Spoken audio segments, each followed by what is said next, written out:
Do you remember the chill you felt in late 2019? While the entire nation was frantically searching for two missing children, Tylee and JJ. Where was their mother? She wasn't grieving. She wasn't searching. She was dancing on a beach in Hawaii wearing a wedding ring bought with a dead man's money. Chad, where are Lori's kids? Listen, just tell people what's happening. There's people around the country praying for your children, praying for you guys. Why don't you give us answers? While the world prayed for the missing kids, Lori was dancing in Hawaii. Why? Because to her, they weren't her children anymore. They were zombies. She truly believed the only way to free their trapped souls was to release them from their bodies. She didn't think she was taking lives, and the darkness she saw behind their eyes. It wasn't only in those two children. She said, I can murder you. I can murder you. I will kill you because you're not Charles, and nobody will care. Today, we're not just telling a story. We're stepping inside a shared delusion that turned deadly, mastermind, or first believer devil, or weapon in a prophet's hands. The truth is darker than any single villain. Like and subscribe so these forgotten kids are never forgotten. Now, let's open the file on the Doomsday deception.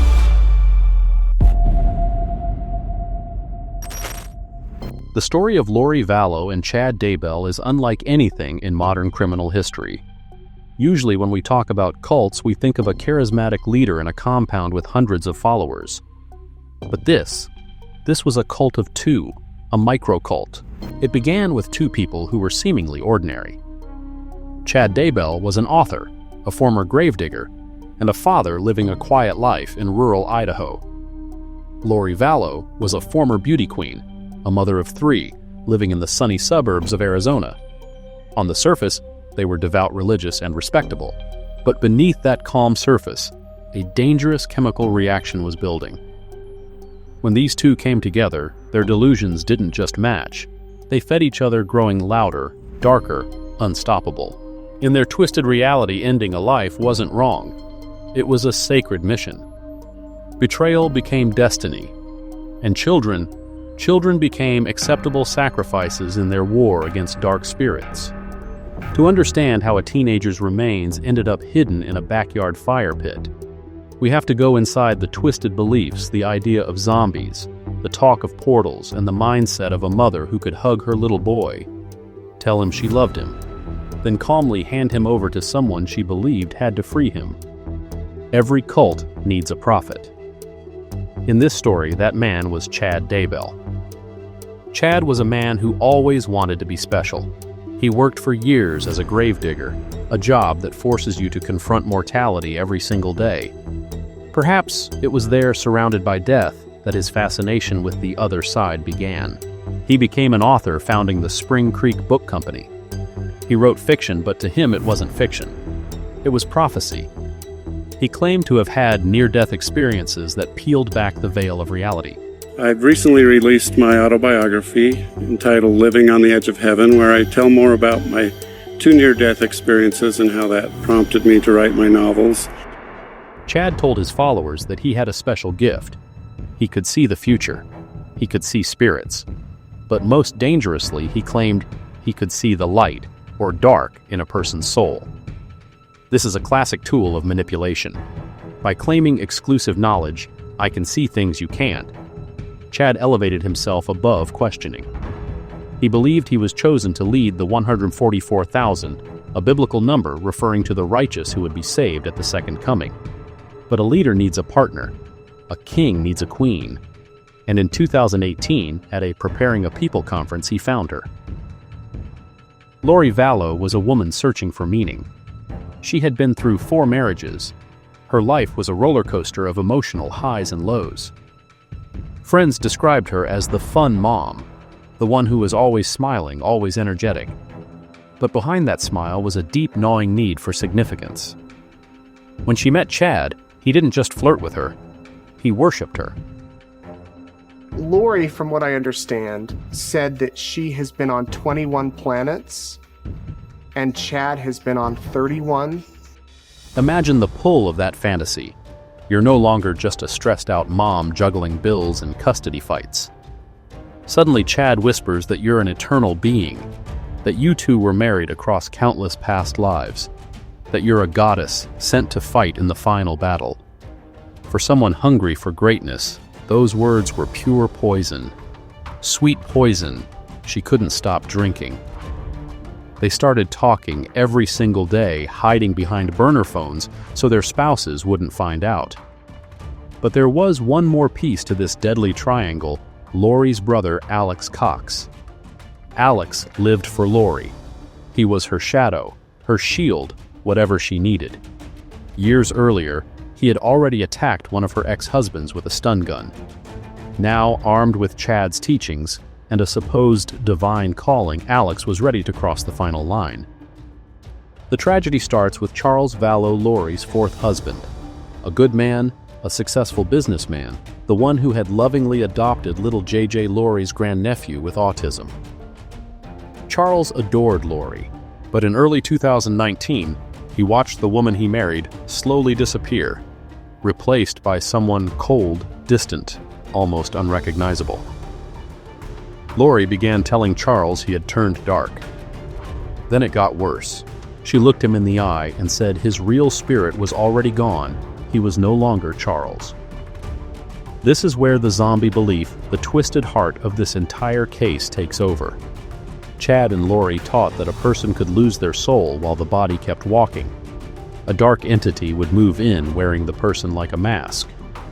Once that happened, the original soul was trapped, suffering, unable to move on, and the only way to free it was to let the body go. Others. Threatened me, murder me, kill me, yes. And she said, but I can murder you now with my powers. She thinks I'm Nick Schneider? Nick Schneider. That was the name of the demon Lori claimed was inhabiting Charles. It sounds ridiculous to us, but to Charles it was terrifying. He saw the look in her eyes. He filed for divorce. He went to the police.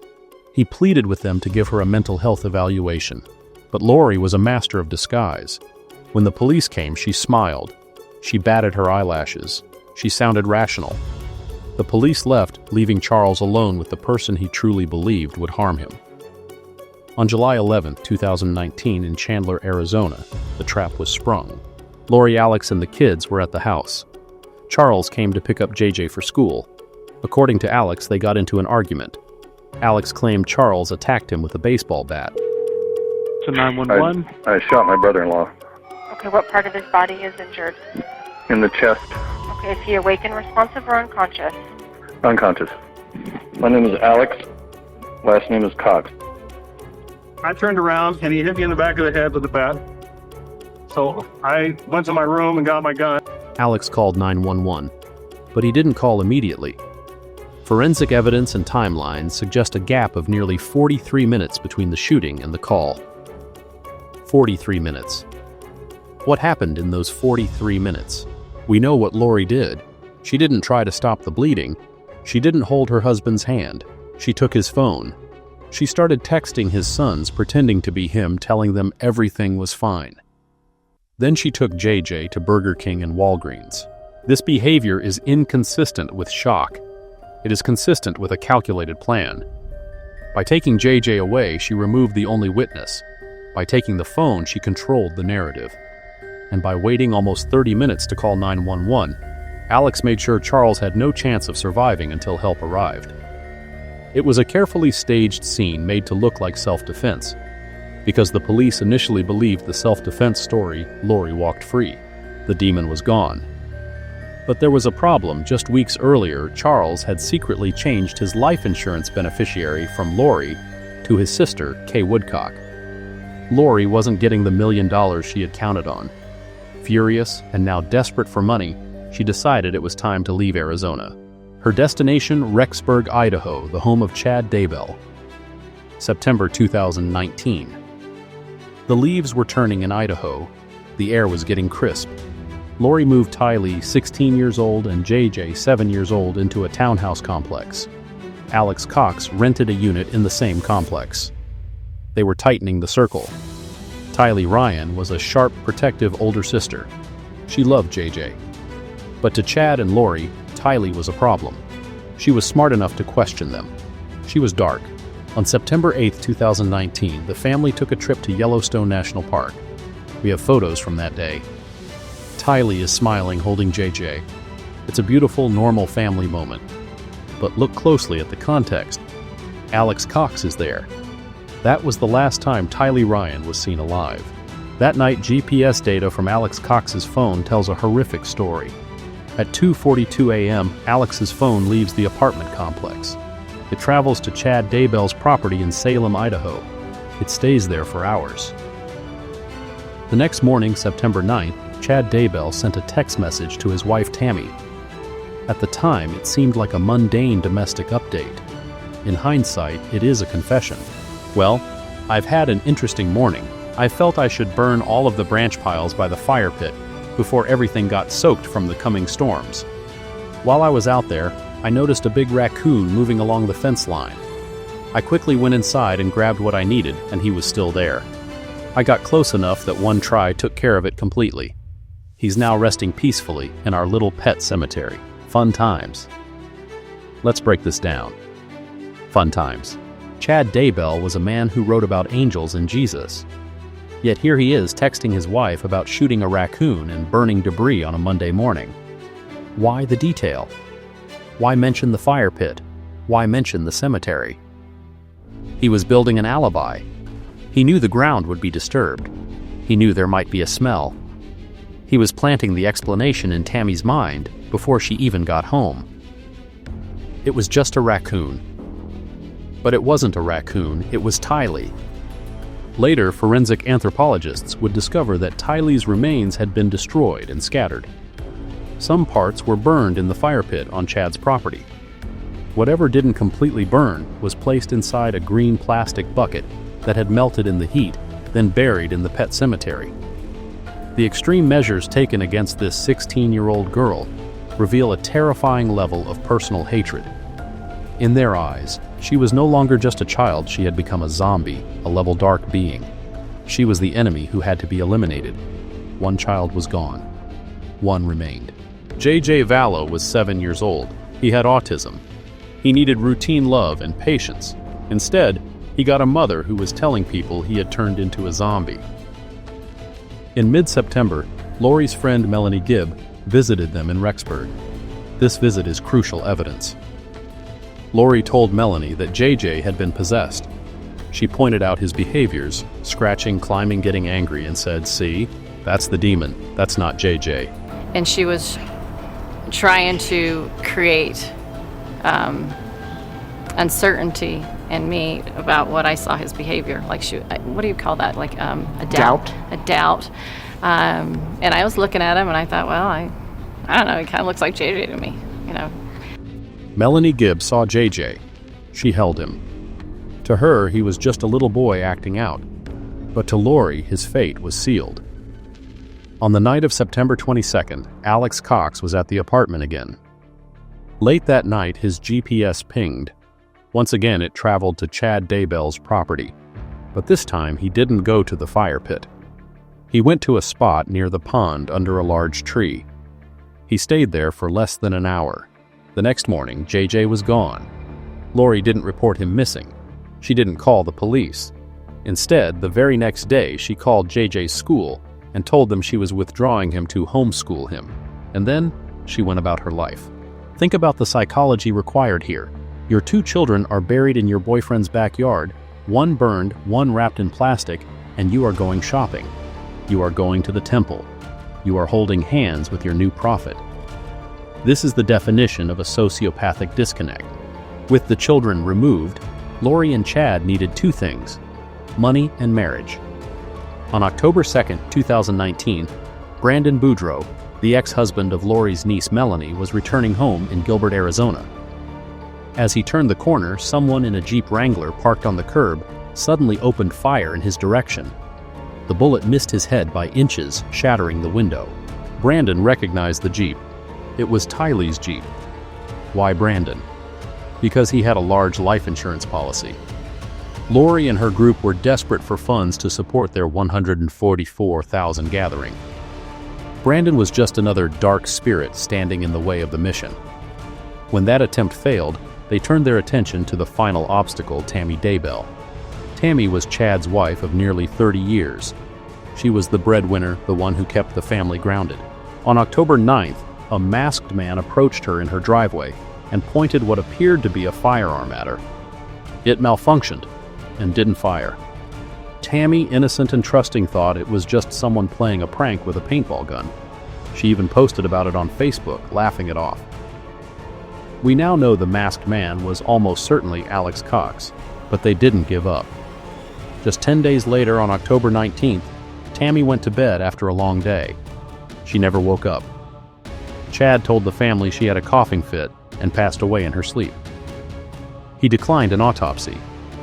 He wanted her buried as quickly as possible. The coroner, trusting the pious local author, ruled it natural causes. It is infuriating to look back at this. A healthy woman dies suddenly 10 days after being approached by a masked assailant, and no autopsy is performed. This is how Chad Daybell exploited his reputation. He used the small-town trust to evade detection for the crime. 2 weeks later, just 2 weeks, Lori and Chad were married. They didn't mourn. They didn't wear black. They flew to Hawaii. They got married on a beach. Photos show them dancing, laughing, playing the ukulele. Lori is wearing a ring she bought on Amazon using Charles Vallow's account. They looked like the happiest couple in the world. Meanwhile, back in Idaho, the snow was beginning to fall on the recent burial sites of Tylee and JJ. The silence couldn't last forever. Kay Woodcock, JJ's grandmother, knew something was wrong. She hadn't spoken to JJ in months. Lori's excuses were getting flimsy. He's busy. He's in Arizona. He's happy. Kay called the Rexburg Police Department. On November 26, 2019, officers knocked on Lori's door for a welfare check. This was the moment Lori had been dreading. She lied to the officers' faces. She told them JJ was in Arizona with her friend Melanie Gibb. The police left, but they called Melanie Gibb. And this is where the sisterhood of the cult broke down. Melanie Gibb realized that if she lied for Lori, she might be implicated in something terrible. She told the police the truth. JJ was not with her. Listen to Lori's voice in that call. I just wanted to ask you a question, if you don't mind, Lori. You remember we talked about JJ going to Kay's house, and you told me they went there, and now he's not there? I was wondering what happened. I had to move him somewhere else. The danger that there's people after me. Well, I was wondering why you told the police why he was with me. It's paranoid. It's defensive. There's people after me. She plays the victim card, trying to guilt-trip Melanie into silence. But it was too late. Realizing the game was up, Lori and Chad fled to Hawaii again. But they couldn't run from the digital trail they had left behind. In December 2019, Alex Cox died. Suddenly. The autopsy said blood clots, but the timing is suspicious. Before he died, he told his new wife, "I think I'm their fall guy." Even the destroying angel realized he was just a pawn in the end. With Alex's passing, Lori and Chad probably thought the secrets were safe. They were wrong. June 9, 2020. The day the world held its breath. Armed with GPS data from Alex Cox's phone, the FBI evidence response team arrived at Chad Daybell's farmhouse. They knew exactly where to dig. They started at the pet cemetery. What they uncovered was unimaginable. Initially, as soon as they removed the paneling, I could smell the odor of a decomposing body. Once they removed some soil, there was a black, what I can best describe as a black plastic bag with a round object protruding through the dirt. Okay. What appeared to be a mass of burnt flesh and charred bone. Tylee Ryan's remains had been severely damaged and scattered. The measures taken were so extreme that they were nearly impossible to identify. It was a deliberate attempt to erase all traces. Then they moved to the tree near the pond. JJ Vallow was found enclosed in layers of black plastic, then white plastic. His hands were tied with duct tape. His mouth was sealed with tape. He was still wearing his red pajamas. Chad Daybell was sitting in his car across the street watching the excavation. As soon as the remains were found, he started his engine. He tried to speed away, but the police were ready. He was stopped handcuffed, and the prophet was finally silenced. The legal battle that followed was long and painful. Lori Vallow was initially deemed incompetent to stand trial and spent months in a mental health facility, but eventually she was restored to competency. In 2023, the Doomsday mom faced a jury. She sat in court smiling, drawing on a notepad, looking bored. When the verdict was read, guilty on all counts including first-degree murder for the deaths of her children and conspiracy to murder Tammy Daybell, she showed no emotion. During her sentencing, she gave a speech that stunned the courtroom, claiming she had died and gone to heaven, spoken to Jesus, and that Tylee and JJ were happy and busy in the spirit world visiting her often. She never apologized, believing she had saved them. In addition to her conviction, she received 3 consecutive life sentences without the possibility of parole. In July 2025, she was handed 2 more consecutive life sentences for conspiracy to murder her former husband Charles Vallow and others. Chad Daybell followed. His defense tried to paint him as a victim of Lori's seduction, but the jury saw the texts. They saw the raccoon message. They saw the leadership role he played. He received a death sentence. As we close the file on this horrific case, we are left with uncomfortable questions. How does a mother turn on her children? The answer lies in the danger of isolation and validation. Chad and Lori built an echo chamber. They cut off anyone who disagreed with them, calling them zombies until the only voices left were their own. When you isolate yourself from reality, your delusions become your world. It also speaks to the danger of spiritual narcissism. Faith is supposed to be about humility, but for Chad and Lori, it was about power. It was about being chosen. It was about being gods. When you believe you are a god, other people stop being humans. They become objects, obstacles, zombies. And finally, we must remember the victims. Tylee Ryan, a protector, a fighter. She spent her short life shielding her brother only to be betrayed by the one person she should have been able to trust. JJ Vallow, a sweet boy who loved puzzles, who needed extra care, who trusted his mom and his uncle Alex implicitly. Tammy Daybell, a woman who worked hard, loved her family, and was erased to make room for a fantasy. Charles Vallow, a father who fought to the very end to save his family. The 144,000 never gathered. The world didn't end in July 2020 as Chad predicted. The sun kept rising. The only things that ended were the innocent lives of those who were caught in the middle of a delusion. This case stands as a testament to the destructive power of belief when it is disconnected from empathy. It reminds us that sometimes the most dangerous threats aren't hiding under the bed. They are sitting at the kitchen table telling you everything is going to be okay. If this deep dive gave you a new perspective on the Vallow Daybell case, please share this video. The more we understand the psychology behind these crimes, the better we can recognize the warning signs in the future. Don't forget to subscribe for more in-depth investigations.